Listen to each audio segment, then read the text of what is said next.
aggravation. Sitting on my board. In my confusion, the real solution He's trusting in His holy word.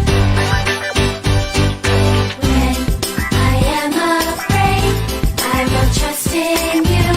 I will trust in You, my Father. When I am afraid, I will trust in You. I will trust in You, oh Lord my God. Oh Lord my God. Oh Lord my God. Oh Lord my God.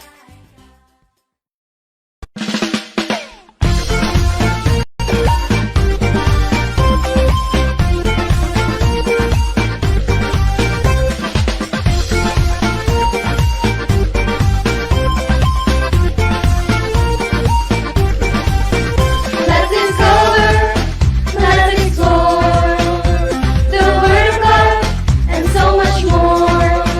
It's exciting, so come with us in your Sunday school.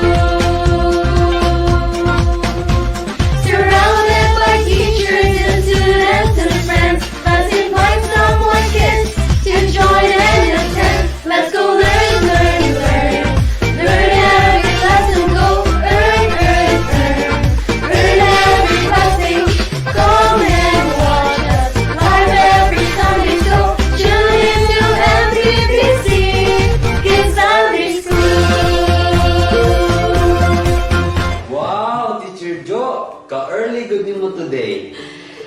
Of course, Teacher Paul! Excited na kayo kung start atong online Kids Sunday School! Mao ba, Teacher Jo? What makes you so excited man? I'm so excited kay karon we will learn more sa ika-8 na fruit of the Spirit, which is meekness. Wow, meekness? Familiar lagi kayo na, Teacher Jo. Unsa ganin ang meekness, Teacher Jo? Meekness is kanang bad na gani kayo mga people around you or mo take advantage na sila sa imuha, still ikaw kay patient gihapon o dili gihapon ka mugaw. Really, Teacher Jo? Ganahan pa ko maka-learn more kung unsa jud ang meekness, Teacher Jo. We can all learn about it now because it's our Sunday school lesson today. Wow! So kids, I hope maminaw mo og tarong so that maka-learn jud mo what is meekness all about. So, what are you waiting for? Let's start! Hi! It's time to sing a song for Jesus. Yes, but what song do we have today, Teacher Deb? Our song for the day, Teacher Deb, is I Wanna Be Like Jesus. Wait, what's the name ni Jesus, Teacher Deb? Why should we be like Him? Ooh, you know what, Teacher Niels? Naana ni Jesus kanan na siya love, joy, peace, long-suffering, gentleness, goodness, faith, and meekness. Naana niya kanan good traits. That's why I want to be like Him.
love, joy, peace, long-suffering, gentleness, goodness, faith, and meekness nga naa ni Jesus, maglisod kaayo na. Yes, bitaw. Bisan bitaw. But, you know what? With God's help teacher meals, kaya na nato. Hinay-hinay lang i-change ka ni God. Kaya ngunan sa Bible nga, I can do all things through Christ which strengthens me. Wow! Yes! Naaman na ito song about anak Jordan. Let's sing, I can do all things. I can do all things through Christ who strengthens me. I can do all things through Christ who strengthens me. I can do all things through Christ who strengthens me. Again, I can do all things through Christ who strengthens me. I can do all things through Christ who strengthens me. I can do all things through Christ who strengthens me. Christ who strengthens me. Before we continue our online Kids Sunday School, let's come to God in prayer first. Now, follow after me. I fold my hands, I bow my head, I close my eyes, and talk to God in prayer. Most precious Heavenly Father, in the name of Jesus and the Holy Spirit, thank you so much for this beautiful morning and another Sunday that we will be learning about you. Lord Jesus, I pray please give us a heart to learn and help us to understand your word and to know Jesus more. Help us also not to forget all that we will be learning today. This we ask, Lord, in Jesus' name. Amen. Hi kids, it's Bible story time. How I love to talk about the Word of God, kids. Why? Because I have learned so many things nga gikan sa Bible. Do you know that when we read the Bible, we are actually reading the thoughts of God? Because the Bible is the thoughts of God. In ana kanindot kids ang atong mga stories diri kay gikan man sa Bible. That is the Word of God. So, are you ready? Now, when I say, are you ready? You will say, oh, Captain. Yes, Captain. Again, are you ready? Oh, Captain. Again, let's do it again. Ready? Are you ready? Yes, Captain. Oh, Captain. Yes, Captain. Here we go. Before we start, if you have your Bibles with you, can you open your Bibles, please, and turn your Bibles to Numbers chapter 12. Numbers chapter 12. Genesis, Exodus, Leviticus, and Numbers. Numbers chapter 12, and that is verse 1 to 3. Okay, let's read together now. Numbers chapter 12, verses 1 to 3. And Miriam and Aaron spake against Moses because of the Ethiopian woman, whom he had married. For he had married an Ethiopian woman. And they said, hath the Lord indeed spoken only by Moses? Hath he not spoken also by us? And the Lord heard it. Verse 3, last verse now. Now the man Moses was very meek above all the men which are upon the face of the earth. Now, ilaylawon sa nato ang mga Bible characters na included sa atong story for today. Wanna meet them? Okay. We have our first character, and that is Moses. Moses, if you can still remember Moses is the child or katong bata na gipa-float sa water. Gibutang siya sa basket, then gipa-float siya sa water. Why? Because on that time, Pharaoh was so angry that he wanted to kill all the baby boys, Hebrew baby boy. And next, nabangoy ate and kuya. Because Moses also has two, actually. Miriam and Aaron. Miriam is the ate and Aaron is the kuya. And Moses was chosen by God to lead millions of God's people. the Israelites out of Egypt. And through God's power and miracles, nakagawas gid sila sa Egypt and journeyed to the promised land. And through all these times, nag-help sa niya ang iyang kuya, which is Aaron, and ang iyang ate, which is Miriam. And the next person in our story is the Ethiopian woman. Who's she? Siya ang pinalangga and the beloved wife ni Moses. She is an Ethiopian whom Moses met sa time na wala pa siya gitawag sa Ginoo, so ladies speaking. But the last, yet not the least, the best character that teacher can love, that is God. He appears in our stories all the time. Why? Because the Bible is His Word. The Bible mainly talks about God Himself.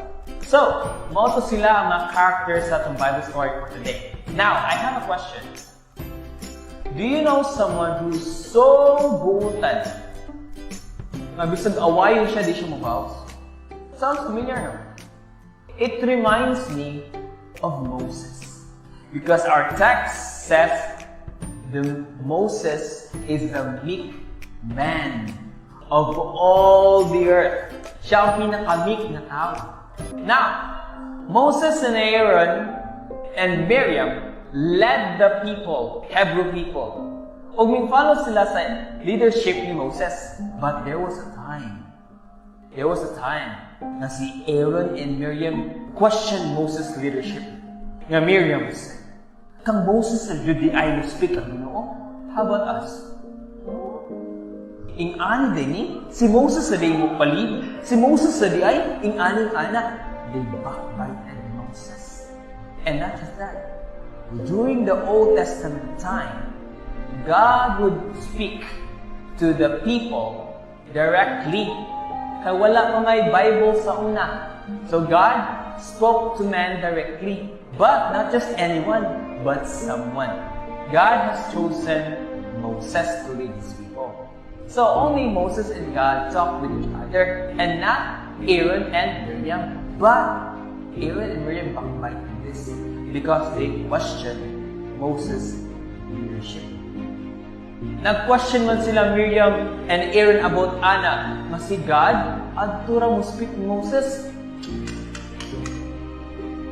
Dili maayo ilang gibuhat, no? Do you know why? Because if you are questioning the man of God's decision, the man of God's leadership, you are already questioning God's decision. That means they think that God is wrong when He chose Moses. Is really God wrong? Nasa'yo ba ang Ginoo pag-chose niya ka Moses? We don't know. But actually, wala na sa'yo ang Ginoo. Why? Because God knows everything. God knows everybody and God knows anyone. But tanawa, si Moses, ang leadership ni Moses, i-question ni Miriam and Aaron. But, react ba si Moses? Wala kita sa Bible. Wala siya nasuko. Ibawas ba si Moses? Wala. He remained humble and quiet lang yun. Wala siya ni-confront nila. In the Bible, Moses was described very meek above all men. Siya ang the meekest man ever. Teacher Ken, what is meekness? Meekness is enduring with patience and without bitterness. It is not wanting to fight or fight back. Dili kay giaway ka, muaway sa kagbalik. No. Rather, if maka-experience the pain because of others, dili ta mo react in hatred or mo complain or in bitterness. Malain na noon ka. But that does not mean, kids, a big person never gets angry. It's okay to feel angry because of right reason. Remember, your mom and dad gets angry. Are they bad because they get angry? No. Ma-angry lang sila if you are a bad boy or bad girl. Because meekness means bisan unsa pa imong na feel, your thoughts and actions are still under God's control. It means that dili ikaw buot, but rather imong itugyan sa Ginoo. Let God be. Lord, ikaw na'y bahala ni Lord.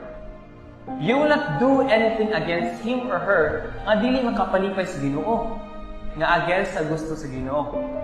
Instead, it is committing everything to God and allowing God to move or execute judgment on your behalf. Meaning, dili ta mo balos, kay kabalo ta ang Ginoo ang bahala sa tanan. If imong tanawon sa Bible, nakadungog ba yan Ginoo? When they backbited Moses, the Bible says, and the Lord heard it. So, what did God do? He called Moses, Aaron, and Miriam to settle this matter. But God was very angry. Asa siya na angry, Teacher Ken? He was angry to Aaron and Miriam. Why? Because the Lord heard all the things ng ilang istorya. Sometimes, if we're careful, God knows everything and He hears everyone. We must never question every decision that God makes. Kay siya man ang Ginoo, and He is already perfect. When Aaron and Miriam complained about the leadership of Moses, they are not questioning Moses, but rather, they are questioning the leadership of God. But guess what? He doesn't need advice or opinion, but rather, He knows everything. God knows what He's doing. So what does God require to us? Or what does God require from us? He required meekness. It means that itugyan sa Ginoo and let God do His part. Okay? Well, because God was angry, listen, God was angry not because of a person. Yes, it could be, but mainly, God is angry of sin. Why? Because Miriam and Aaron questioned. It means they doubted. They doubt the wisdom and sovereignty of God. And guess what? What God did? God turned Miriam unto a leprous. He turned Miriam to a leprous. What do you mean by leprous, Teacher Ken? Leprous is a person who has leprosy. Leprosy is an infectious disease of the skin and nerves. Kaninga disease kay di ka ganahanan. Kay malaki ng imong skin, ang imong body, mabati ang imong appearance. Malain kayo, niyaw diwalay mo duol sa imuha. And kani nga sickness, dili ganahan ang mga Hebrews ani. And Miriam became very white, like snow. Puti ang imong panit if nakay sakit na leprosy. So Aaron got scared. Kayang sister good turned into leprous all over her body, from head to foot. He was so scared. Immediately, niduol siya ni Moses. Nibeg siya sa iyang youngest brother. Nung-plead sila sa Ginoo to stop the leprosy on Miriam's body. Siya, Moses, please. I-plead ang Ginoo na ayukon si Miriam. Tanawa, yung balibad na si Moses, nga na ba si Moses? No, I don't want to. Because you question my leadership, I will not listen to you. Did Moses say that? No. Rather, Moses loves his sister and also brother. Because in spite ng backbite siya, surya siyang bati, because of his humble and meek heart, Moses still plead for them to God. Moses prayed to God na i-heal si Miriam. When he said, Lord, I beg thee, please heal Miriam. So God healed Miriam. But He made it 7 days for her to heal. Ano gino? 7 days outside ka sa camp. 7 days. And after 7 days, hindi na ka makabalik. Kids, was God wrong when He chose Moses to lead God's people away from Egypt? Absolutely no.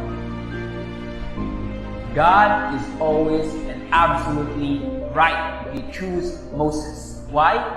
Because of Moses' God will not look to your appearance, guwapo ka, bright ka, talented, honor student, or rich. Yet, ang iyong heart kay proud, hateful, trusting yourself, and bitter.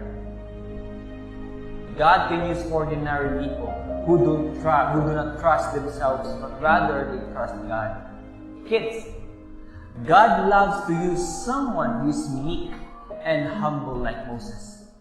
Being meek is not being weak.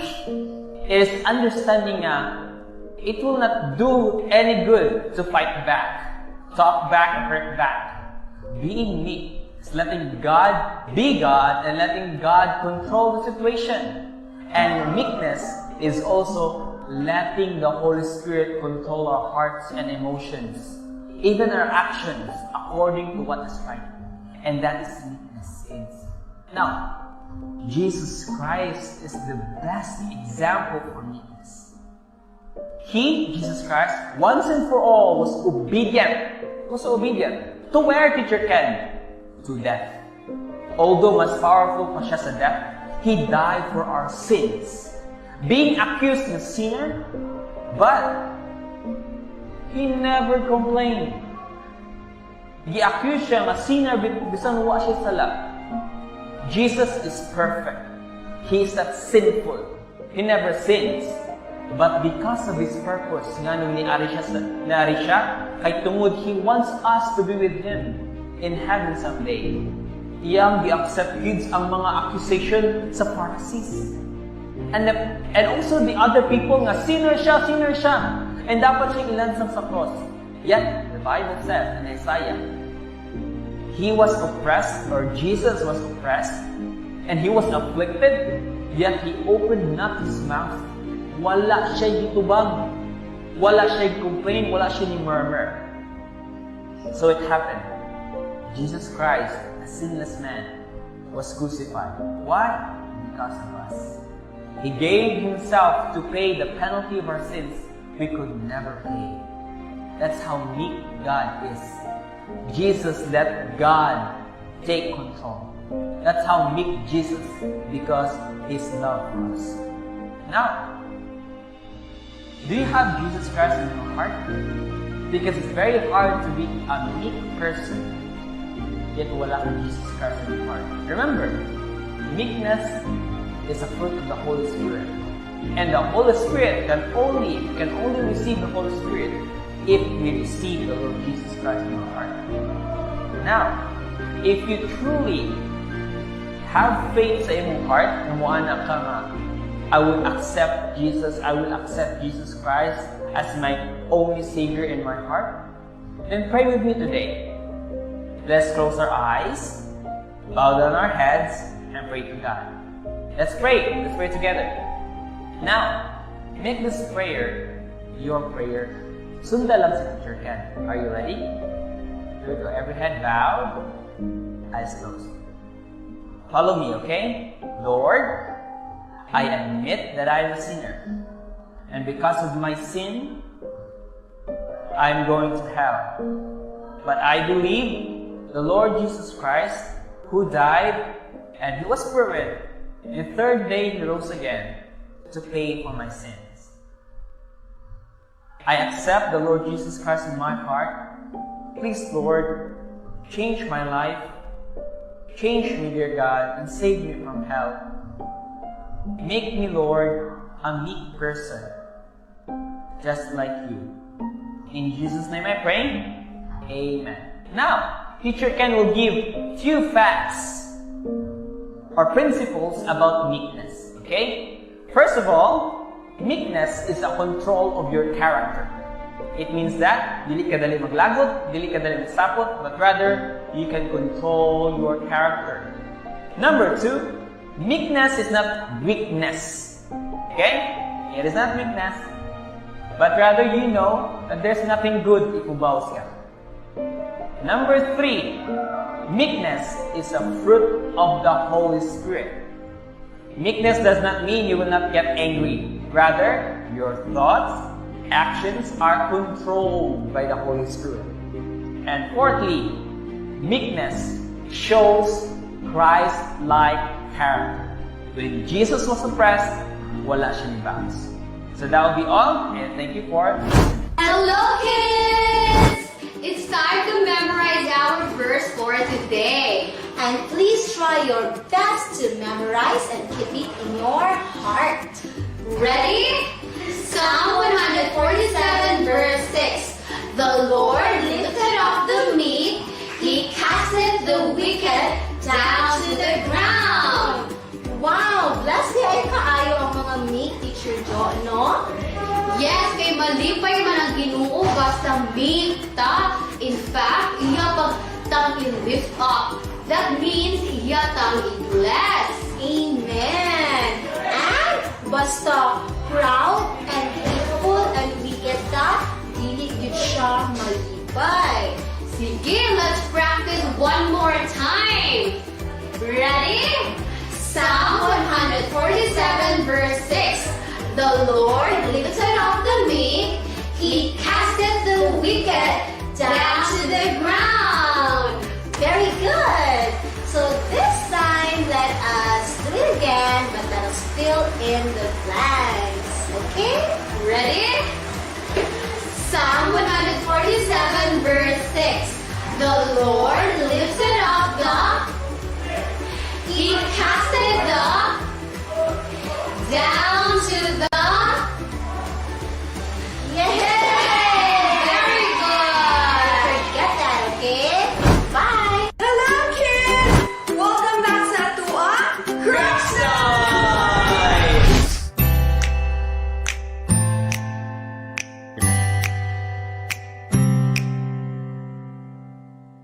Ako si Teacher Lilian. And I am Teacher Ken. O karon, kami ang inyong Crafts Teachers! Yay! Teacher Milan, ang sad atong himuon for this Crafts Time. Ang atong buhaton karon is the bunny hands. Alright, I'm so excited about this. Bunny, then hands. This is Teacher Milan. Kan day, bunny hands. What do you notice first sa usa ka bunny? Diba? Iyang ears? Don't you know, Teacher Ken, that bunnies have a strong sense of hearing? This reminds us that in practicing meekness, we ought to have an attitude that listens rather than complaining or backbiting. And also, a bunny is tameable or submissive. That means it is meekness. Alright, Teacher Milian. And by the way, what's mga atong gihulat? Here are the materials! In this crafts time, we will be needing the following materials. First, construction paper. Second, marker. Lastly, scissors. You may need an assistance from your parents or someone older than you. Here are the steps in doing the bunny hand craft. First, trace your hand on a construction paper using the marker.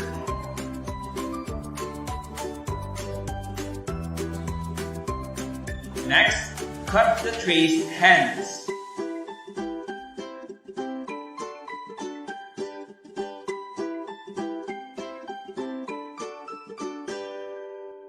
After that, cut the middle finger of the paper.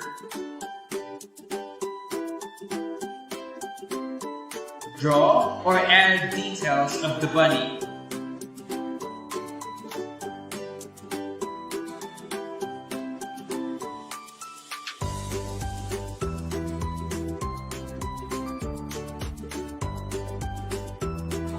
After, fold the pinky and the thumb. Add more details. There you have it, the bunny hand craft. Ta-da! The bunny hands craft. Woo! Sa'yo na lang yung Teacher Milian, oy! Yes, Teacher Ken. Now, kids, try making this at home. And do not forget to share your craft with us. Submit your craft by posting it in the comment section. And use Hashtag Crafts Time with Meekness. And this is Crafts Time! Now let's pray.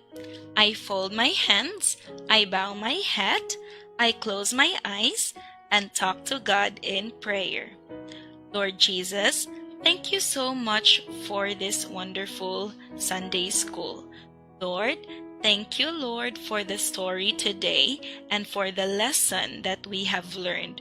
Lord, we have learned that meekness, Lord, is important, and that, Lord, you are pleased and you will be happy, Lord, if we respond to life, Lord, if we respond to other people with meekness, humbleness, or humility. Lord, help us, Lord, to apply what we have learned today. Help us, Lord, that all that we have learned, all that we are learning in our online kids Sunday school will be seen in our life. Thank you so much for everything. In Jesus' name we pray. Amen. Hi! Uy, it's time to review our lesson for today na! Blessing kaayo ang story today, right?